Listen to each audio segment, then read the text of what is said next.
Hello, it's me, Scaughdt, once again. How's it going? Um, Thought I would make a brief video today about what it means to join the team. You know, for 18 years, as I think most of you know by now, I've been living as a Peace Pilgrim, essentially, without getting into any great detail as to how I've been doing that or why I started. I've been essentially living in such a way as to try to somehow inspire other people to also adopt a ethic of radical kindness, what I call radical kindness or practical selflessness, which is essentially setting forth each day and intentionally, consciously, as often as possible each day, setting the interests of another over any interests for self.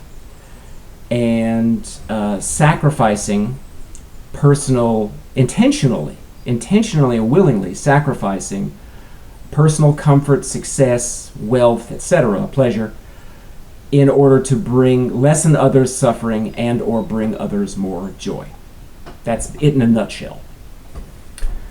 And often when I would travel around the world doing this, mostly the United States and some in Western Europe, a little bit in Mexico, but mostly in the United States, I would speak to people about practically why this works, in a non-spiritual, very scientific, psychological, sociological, biological explanation as to why this works as herd mammals, why it is effective to live this way, even though admittedly scary, that when it's done courageously, it always bears really good fruit in the society, in the immediate environment where it's done, but then it also ripples out, and it actually can, if enough of us were to do it, it could have a very powerful transformative effect on our entire society just in a matter of generations, a few generations.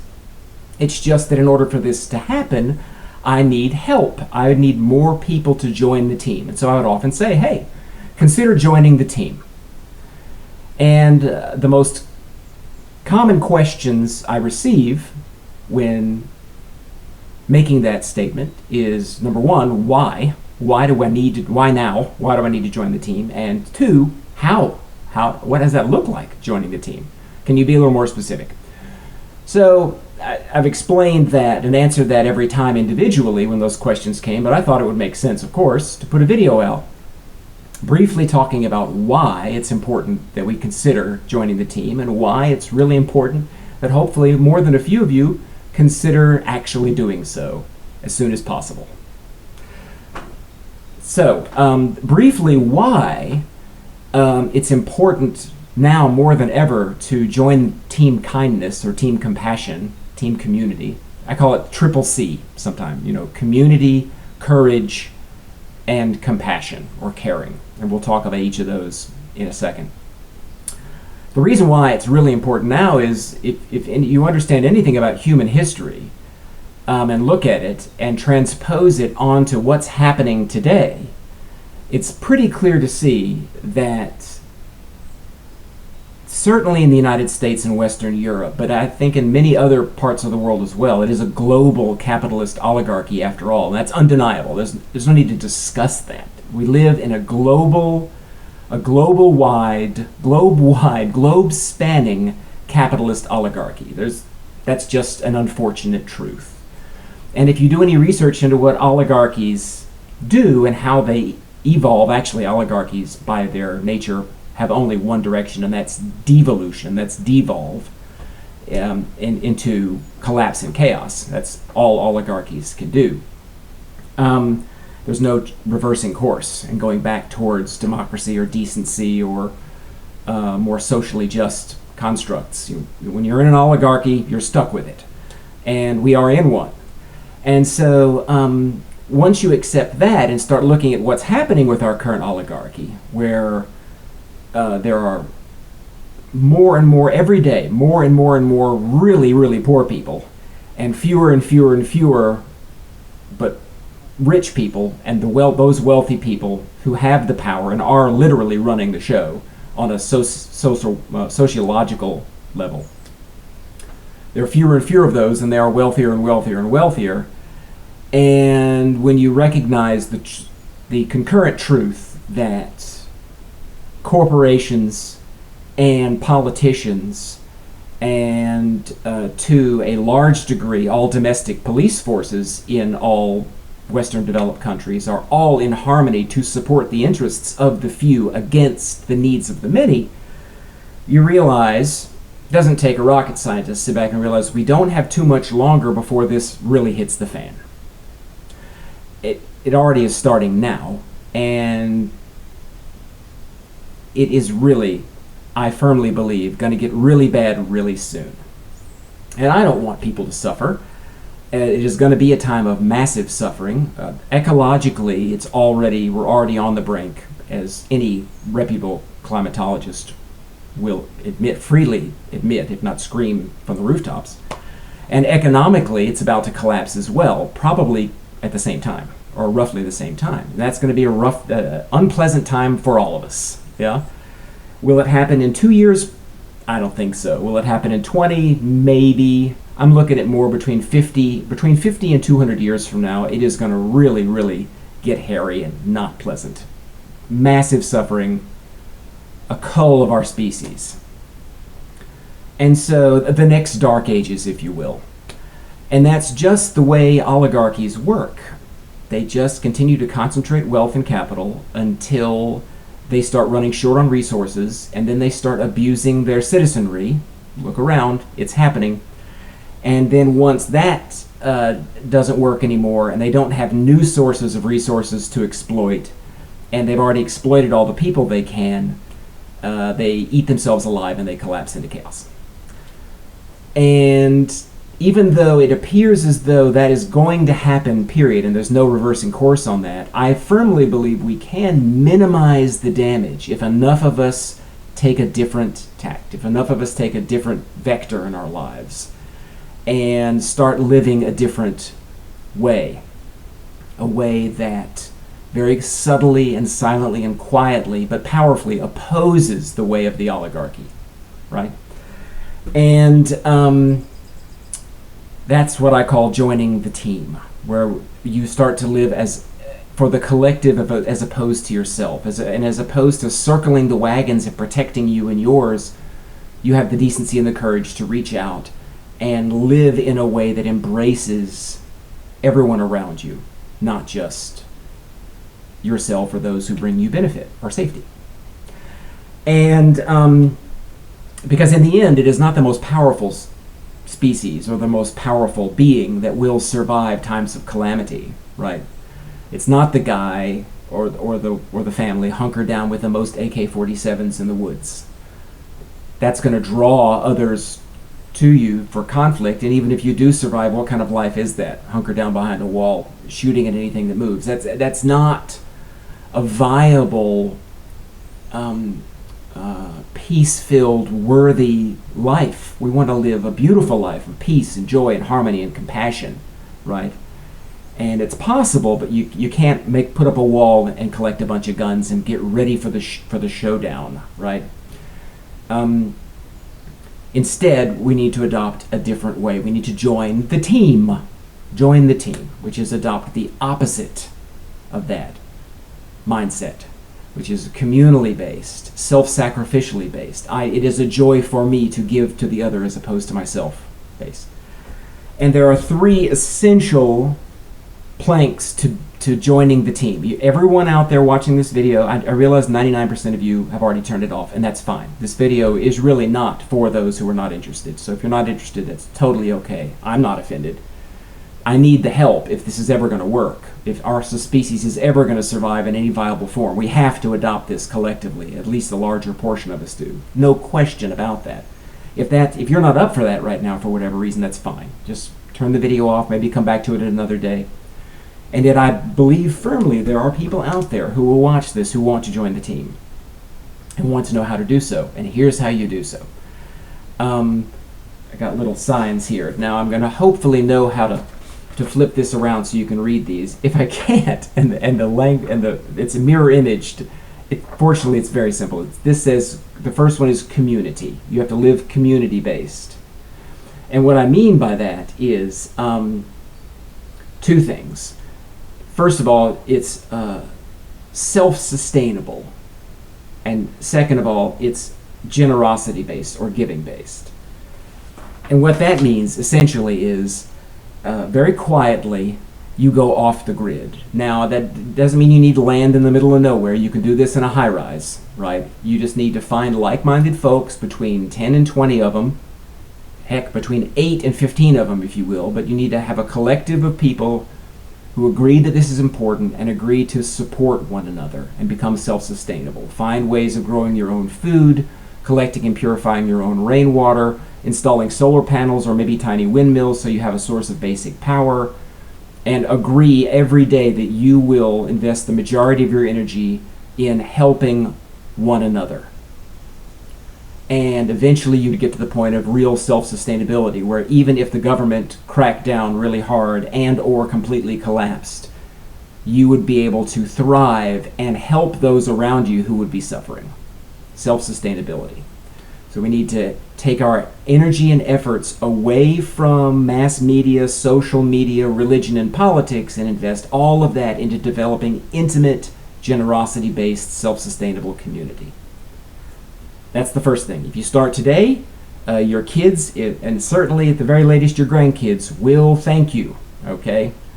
Because we've got to have communities of giving-based people that can survive through the coming darkness, the dark times. They're coming, maybe 200 years from now, maybe 100, maybe 50, but it's on its way. And to finish a thought from earlier, it's not the strongest or the best weaponized, the most weaponized beings who will survive through this or have the best chances of surviving through calamity and violence and chaos. It is the most adaptable. And the most adaptable species or beings are those who have developed intentional communal mindsets, who come together and work as one, many working as one. That's what's going to make it. And those are the folks that our planet, and indeed this whole galaxy, those are the folks that we need to make it, because we've got to do this better. And when we come through the darkness on the other side and we start again, and we try to build this differently in the following 2,000 years, we're going to need people who have a deep commitment to justice and community and compassion and decency and kindness and generosity, as opposed to wealth and pleasure and comfort and longevity and safety and greed, for lack of better terms. So that's plank one. Plank two, this says compassion or caring, meaning number one, you have to go vegan. And number two, you have to actively care for the downtrodden around you, not just those in the self-sustainable community that you develop. Okay? And the reason why you go vegan is not just practically because animal agriculture is the number one planet killer currently. It makes fossil fuel use look like a kindergarten outing in comparison. That is one reason to go plant-based, of course, is to save the planet. It's the most powerful one thing any single human can do to help minimize the damage being done to the planet. It's healthier, and we want you to live as healthy and as long as possible, and a plant-based diet is, of course, 100% slam dunk science, the best way to do that. Will extend your life by years, and will make those years far less chronically disease-riddled. Great. But the real reason you go vegan is because it's morally consistent. If you're going to develop a compassion, justice, decency, kindness-based society, which is the only society worth saving or having, then you cannot simultaneously with that say that it's okay for your own pleasure or convenience to cause other equally worthy beings to suffer and die violently. Does not work. It is a guarantee for a collapse. The only way this new ethics will be able to be powerful is if it's consistent.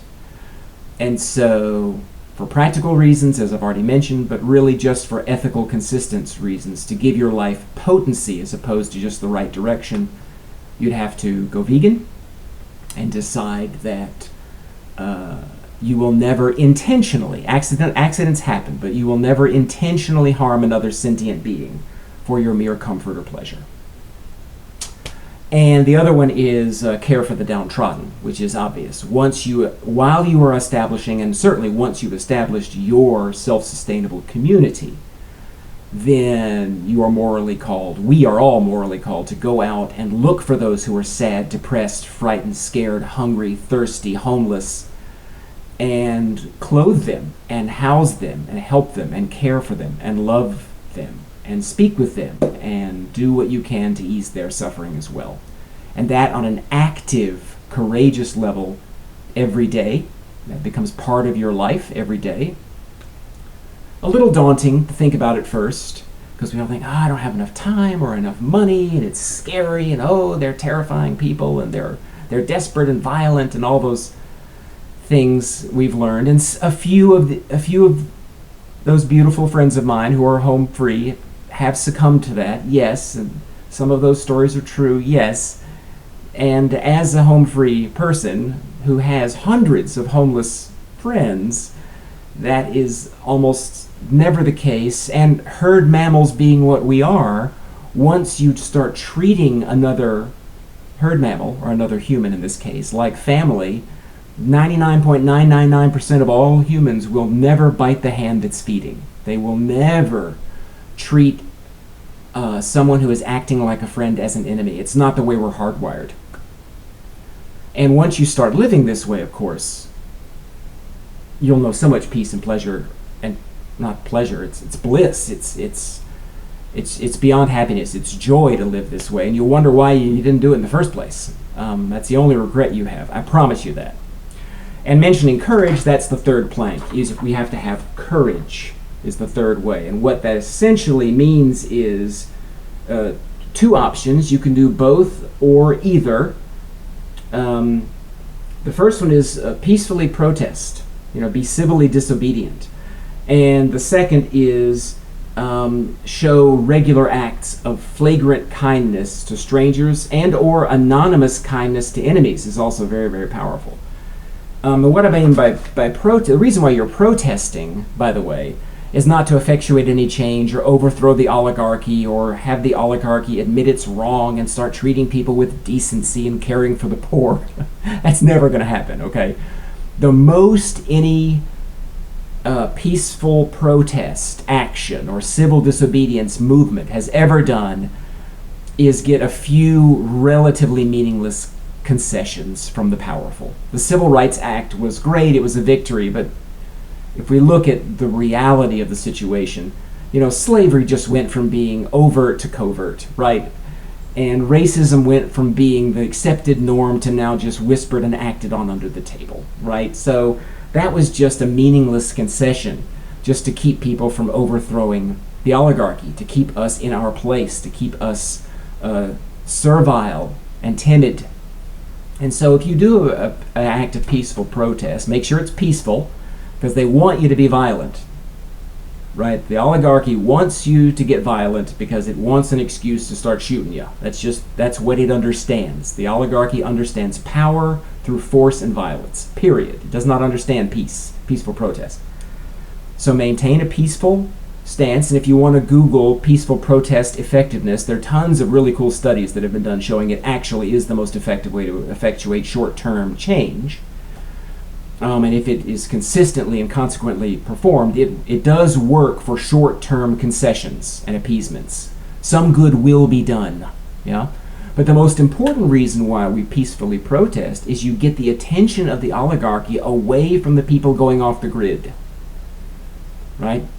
Because if the oligarchy were to start to see people get off the grid, right, and they'll try to stop it. They want you afraid, and certainly not self-sustainable. They want you afraid and compliant and paying your taxes and going off to fight their wars for profit and investing all your time and energy in the ruse that is low party politics. And it's just it's slavery where the it's slavery where the prisoners are choosing to actively stay in the prison. Our prison door is wide open.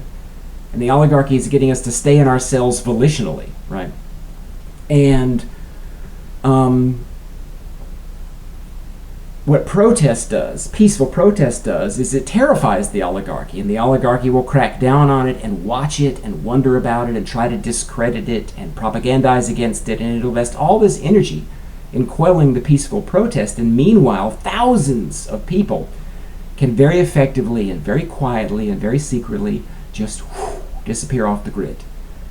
Still have a few members in their communities having jobs to pay property taxes. You want to be quiet about it. You want to keep being good boys and girls and have the oligarchy think that you're just obediently paying tribute. And yet, what you're doing is, without their knowledge, you have become self-sustainable within less than a generation. If you have enough people come in together and decide you're going to live a beautiful, more peaceful, self-sustainable life, and you all invest your energy in that, 8 to 10 adults, 3 to 4 households can come together, and within 5 years can be essentially completely self-sustainable.